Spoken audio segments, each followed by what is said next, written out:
Ce cours se nomme Le vin rentre et le secret sort. Ce cours est le Nishmat, Maurice Moshe Mimi, Ben Rechima Suzanne et son épouse Myriam Muriel Bat Louise Aziza, Alem Shalom, que je beaucoup les bénisse. Ils sont dans le Olam Mehmet, dans le Gan Eden. Je leur donne beaucoup de nachat.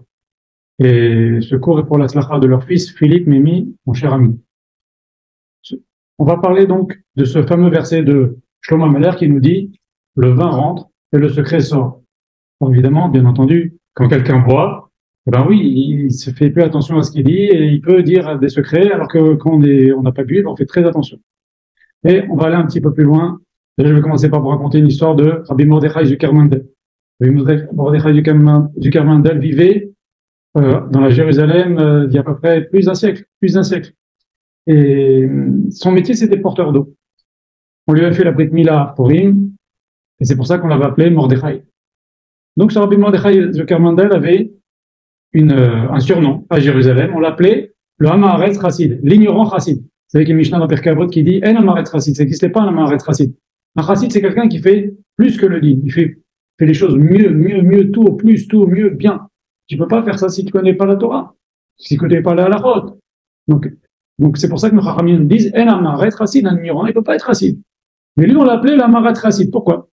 Chassid, on voyait qu'elle avait une conduite de Chassid, mais il était Hamaretz. Pourquoi? Parce qu'à chaque fois qu'on lui posait des questions, il disait « je sais pas ». Et les enfants, ils disaient des choses simples, « je sais pas ». Il était étrange. On voyait qu'il se conduisait, il faisait bien attention, on dirait qu'il était un érudit en Torah. Et quand on lui posait des questions, il disait « je sais pas ». Seulement, le jour de Purim de ses 70 ans, il a fêté ses 70 ans, et il a commencé à boire, et il a tellement bu que les gens, ils ont commencé à lui poser des questions. Et puis, il a plus dit, je sais pas, comme il a dit depuis 70 ans maintenant. Il a commencé à répondre. Et des questions encore plus dures, et encore plus dures. Et des rabbins, ils venaient poser des questions encore plus dures, et des questions plus dures. Et on voit qu'il connaissait tout le Shas, toute la Gemara, tous les Tosfot, tous les Rishonim. C'est un Gaon. Il aurait pu faire partie des rabbinim de Jérusalem. Seulement, toute sa vie, on s'est rendu compte que toute sa vie, il avait pris sur lui de cacher sa grandeur. Et c'est pour ça qu'il disait, je sais pas. À chaque fois qu'on lui demandait, il disait, je sais pas. C'est pour ça qu'on l'appelait l'Hamaretz Chassid. Mais en vérité, il n'était pas Hamaretz du tout. Seulement, il était humble. Il voulait pas montrer qu'il était un Talmid Chacham. Il voulait pas de charge rabbinique. Son métier, c'était porteur d'eau. Il portait de l'eau 2-3 heures comme ça la journée. Il n'y avait pas de robinet à l'époque. Il vivait chichement.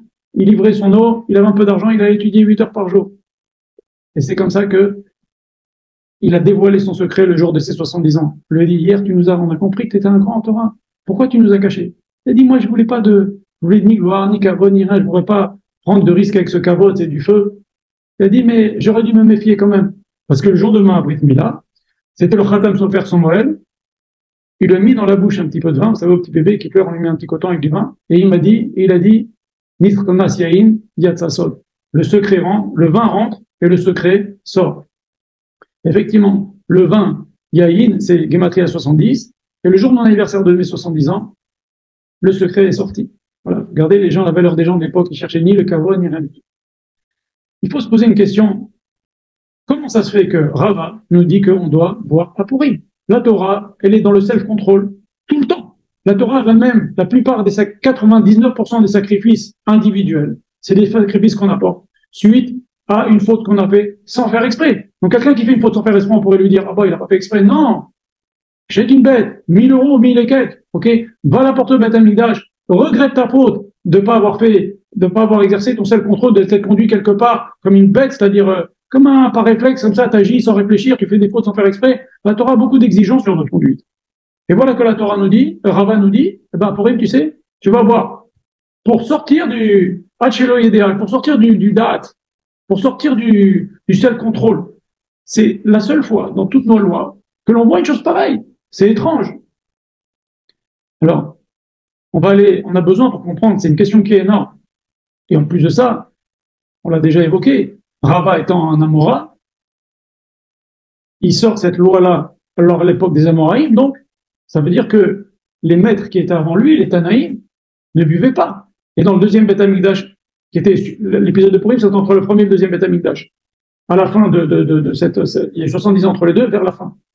Donc, toute l'époque aussi du deuxième Beth Amikdash, ils buvaient pas.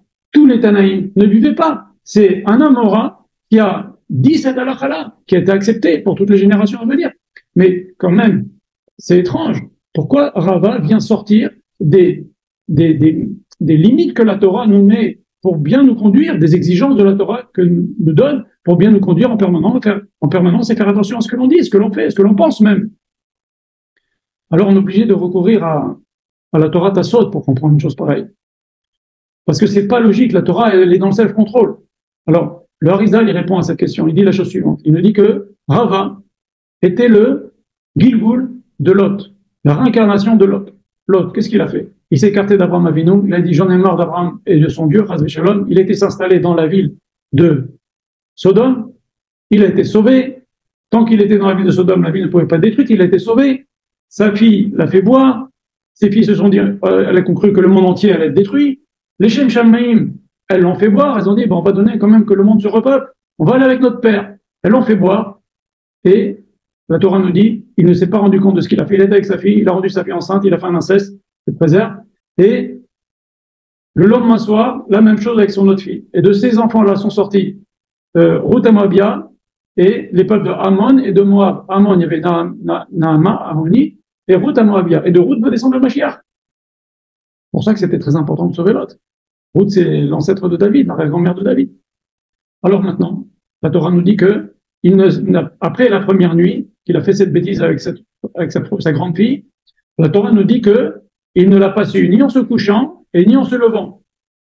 Or, il y a marqué en se levant, il y a des petits points dessus. Et Rachid nous dit que, effectivement, quand il s'est réveillé, il s'est pas rendu compte il a oublié ce qu'il a fait. Seulement, quand le deuxième soir, il a bu, sa deuxième fille lui a fait boire pour faire aussi ce qu'elle devait faire avec lui pour perpétuer l'espèce humaine. Quand il a bu, il a eu un flash. Il s'est rappelé ce qu'il a fait la veille avec la première fille, en buvant, et il a quand même bu. Et il a quand même bu, il a fait ces grands péchés-là. Maintenant, vient Rava. Rava qui est le Gilgul de l'autre. Qui ne dit pas seulement qu'il faut boire à Pourim. Rava nous dit des choses étranges encore. Il nous dit que Erev Pessah, alors en opposition à tous les Chachamim. Les Chachamim nous disent Erev Pessah, on ne doit pas beaucoup manger l'après-midi, on ne doit pas boire, on doit arriver en état bien clair dans sa tête et en ayant faim. Rava il nous dit non, Erev Pourim, il faut boire. Comme ça on arrive avec la faim, il faut boire du vin. La Lacha n'est pas comme Rava, mais quand même il a des opinions étranges. Et ça, c'est pour les mitzvot. Il nous dit de boire. Et on voit, la Gemara nous raconte une histoire que Rav Yosef, un jour, voulait boire du vin, il a dit à son serviteur, fais-moi la méziga du vin. À l'époque, le vin était beaucoup plus fort que le vin d'aujourd'hui. Le vin d'aujourd'hui, c'est 11 degrés, 12 degrés. À l'époque, le vin était beaucoup, beaucoup plus fort. Donc, ce qu'on faisait, c'est qu'on mettait de l'eau dedans. Comme on fait le vendredi soir, on met de l'eau. Mais aujourd'hui, on met 3 gouttes, mais à l'époque, ils mettaient beaucoup d'eau pour rendre le vin à 1 degré normal, normal à boire, quoi. Et ce serviteur va commencer à faire la méziga, verser de l'eau pour dissoudre un petit peu le vin, le rendre un peu moins fort. Et voilà que Rava arrive, et il voit le serviteur de Rav Yosef faire ça, il lui dit, laisse-moi faire. Et il met beaucoup d'eau dans le vin de Rav Yosef. C'était pas une occasion de mitzvah, c'était pas un Shabbat, c'était pas Yom Tov, c'était un jour normal, comme ça. Et donc, le serviteur va servir à son maître, à Rav Yosef goûte le vin, il dit, ça c'est le genre de vin que prépare Rava. Un vin très très dilué, très très très léger. Alors, pour la mitzvah de Purim, il nous dit de boire. Pour la mitzvah d'Herbakosot et de manger la matzah avec appétit, il nous dit bois, comme ça t'as très faim. Ok? Et quand c'est pas la mitzvah, il dissout, eh ben oui, ça marche avec son état de Gilgul de Lot. Lot, il a fait d'Averot avec le vin. Maintenant, qu'est-ce qu'il veut, Rava? Il veut qu'avec le vin, on l'utilise pour la mitzvah, pour Purim, pour Erev Pessah. Et quand c'est pas pour la mitzvah, doucement le vin, on va le dissoudre énormément. Et maintenant, qu'il le sache ou qu'il le sache pas qu'il est Gilgul, son âme sentait qu'il y avait quelque chose à arranger avec le vin. Certainement qu'il le savait. Bien entendu, on parle d'Amoraïm. Et donc, ça c'est déjà pour comprendre pourquoi Rava il nous dit de boire comme ça à Purim. C'est parce qu'il avait quelque chose à arranger par rapport à son Gilgul de Lavan. Ça c'est une chose. Maintenant, pourquoi il y a une deuxième question, il y a d'autres questions qui se posent. C'est aussi avec le vin, et c'est aussi à l'époque de Bereshit. On voit que Yosef, quand il retrouve ses frères, il leur dit, allez chercher Benjamin et faites-le-moi venir. Mais Yosef, il s'est pas rendu compte qu'en disant ça, il va faire souffrir son père. Son père, il va avoir de la peine. Le seul qui lui restait de Rachel, c'était Benjamin. Et voilà que Benjamin va partir. Et Benjamin va se retrouver tout seul, Yaakov. Et Ben Yaakov, il voulait pas d'ailleurs au début, Yaakov. Il a dit, s'il lui arrive un malheur, je ne veux pas laisser partir Benjamin. Malgré cela, Yosef savait que son père allait avoir de la peine. Il lui a dit, amenez-moi Benjamin. Et non seulement, alors ils vont dire Benjamin. Et Yosef reconnaît tout le monde. Eux ne le reconnaissent pas. Et Yosef leur sert une très grande séouda. Et voilà qu'ils boivent. Tout le monde boit. Tout le monde boit.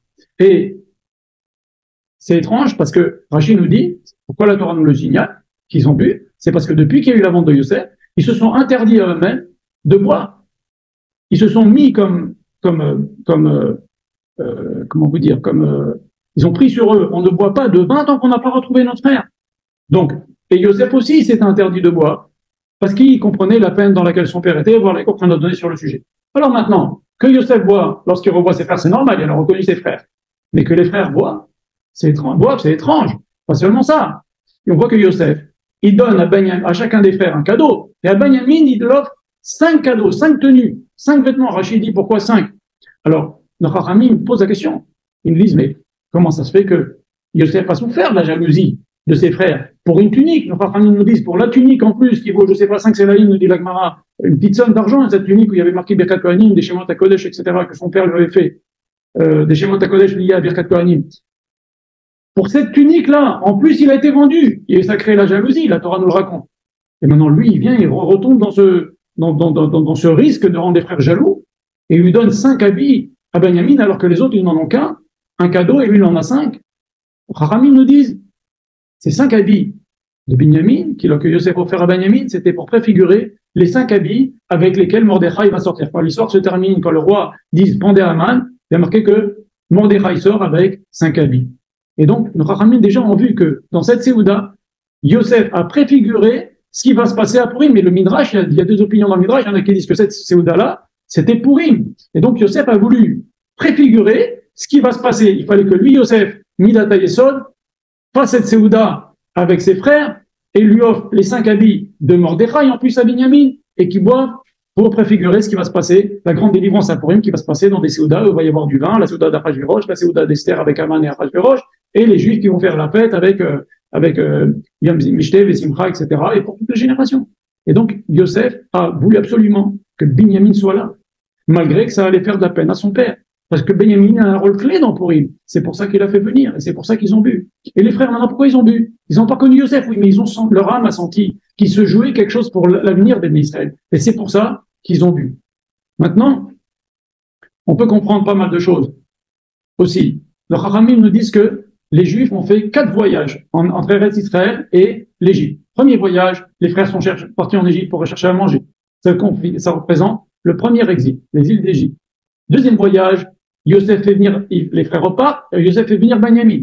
Et ça, c'est le deuxième exil. L'exil quand Nebuchadnezzar a détruit le temple. Et entre le premier et le deuxième temple, c'était le deuxième exil. Et là, Yosef savait que Benjamin allait avoir un rôle important. C'est l'épisode de Purim qui a eu lieu entre le premier et le deuxième temple. Donc, il fallait que Benjamin vienne. C'est le deuxième exil.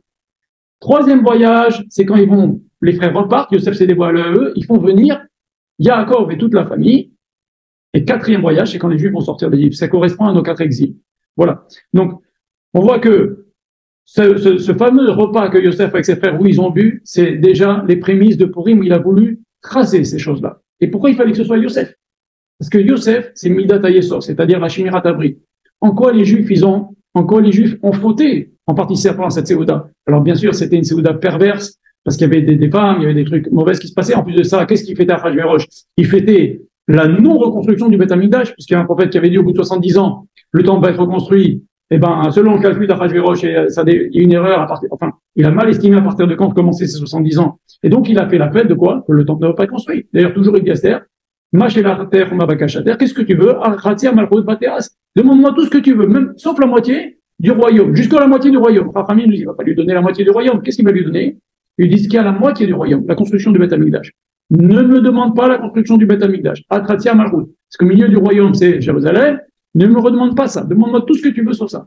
Et donc, Yosef, qui était Midata Yesod, il vient justement pour sauver les Juifs qui vont flancher dans cette Séouda avec les femmes.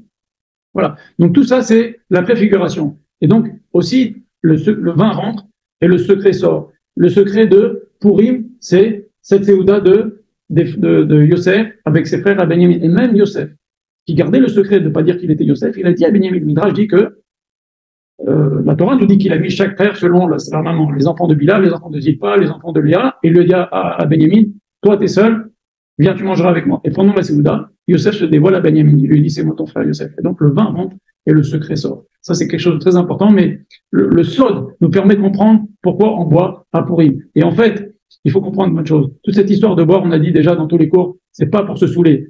Rabbi dit, Chayavadam les vasoumés. Les vasoumés, c'est comme se parfumer, quelqu'un qui est parfumé. Il y a une différence entre quelqu'un qui se met un peu de parfum et quelqu'un qui se vide la bouteille de parfum. Quelqu'un qui se saoule, c'est comme quelqu'un qui se vide la bouteille de parfum. Lui, il nous dit les vasoumés, un petit peu, tu bois 3 à 4 verres. Voilà. Et donc, pourquoi il y a eu ça? C'est parce qu'il y a des choses qui se rejouent.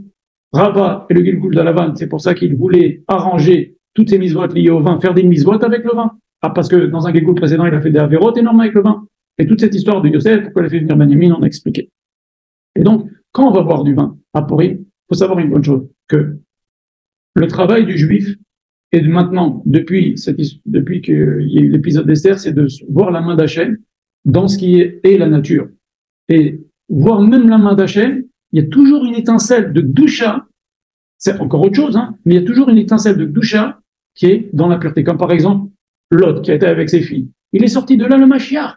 Il est sorti Ruth, qui va sortir de Shlomo, David et le Mashiach. Il y avait une étincelle là-bas. Il fallait que ça se passe avec ses filles, il y avait une étincelle. Et elles l'ont fait les Shem Shamaim, les filles. C'est la fameuse histoire avec Rav Moshe Feinstein, qui a dit dans un de ses cours que les filles ont fait les Shem Shamaim, c'est ce que nous dit Chazal. Elles n'ont pas fait pour faire une avéra, elles ont fait les Shem Shamaim. Et il y a un des élèves qui, en sortant du cours, il a commencé à rigoler à ce mot qu'il dit, elle ne me raconte pas qu'elles ont fait les Shem Shamaim, elles ont fait un péché, c'est tout. Le lendemain matin, Rav Moshe Feinstein se fait appeler vite par la famille de ce Bachour. Et ce Bachour, il lui dit Rav, il le voit, Rav Moshe Feinstein vient, il voit son élève dans le lit, il lui dira, je vais mourir aujourd'hui. Il dit, comment tu vas mourir aujourd'hui? Oui. Les filles de Lot, elles sont venues me voir dans le rêve. Elles m'ont dit que, pour prouver qu'on a fait les Shem Shamaim, toi, tu vas mourir aujourd'hui. Parce que tu t'es moqué de nous. Donc, faire très attention comment on parle des événements qui se sont passés avant et des gens qui sont mentionnés dans la Bible. C'était pas rien. Il fallait faire sortir cette étincelle de Doucha qu'il y avait dans Lot. Et malheureusement, ça s'est passé mal, mais comme ça, Hachem a voulu. Comme Rabbi Akiba, qui descend de Sisra, qui est un Amaleki, etc., etc. On pourrait donner plein de tours là-dessus. Voilà. Je souhaite un bon Pourim. En tous les cas, le vin rentre et le secret sort. Il faut être humble. Il faut être attaché à Kadosh Baruch Hu. Il faut être servir Hachem Besimcha et voir que dans la Torah, il y a beaucoup de profondeur. Pourim Sameach.